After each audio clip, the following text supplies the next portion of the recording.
Vadinasi, labai rimta reikia svajonę jau šitągi sugalvoti. Noras, svajonė, taip Alanta. Jėzus, aš ir pati užsidėksiu. Jėzus. Šola. Dar vienas ko. Oho. Ir dar viena. Oho. Čia viena nuo kitos užsidengs. Už tai čia labai arti. Tiesiog net liepsnoja čia. Dega viena nuo kitos. Alanta atsistok dabar gerai. Yes, labas. Tai ką, dabar visi su gimimo diena Alantai sudainuojam?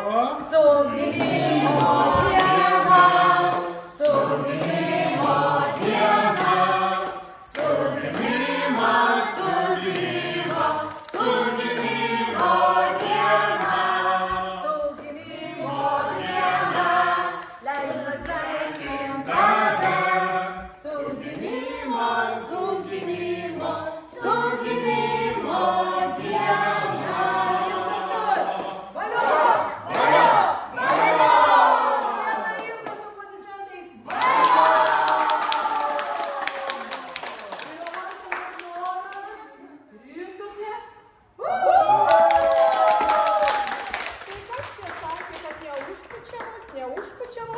Ir aš jau ieškoju, Žiūrėkit, labai didelis noras. Valio, Alanta, vadinasi, tavo noras iš karto aukštyn iškeliavo su vienu nuputimu. Tai gali greit įsipildyti. Tai dabar ragausim tortą. Tortą kepė nuostabi teta, svajoklė, kuri irgi labai mėgsta svajoti ir jinai sukūrė Alantai tokį tortą.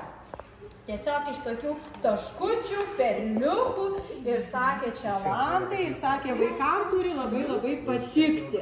Kadangi medaus tortas vasara ir bitutės neša medų, tai ragausim medaus tortą. Man mergaitės kai kurios įsitarė, kad labai nedaug.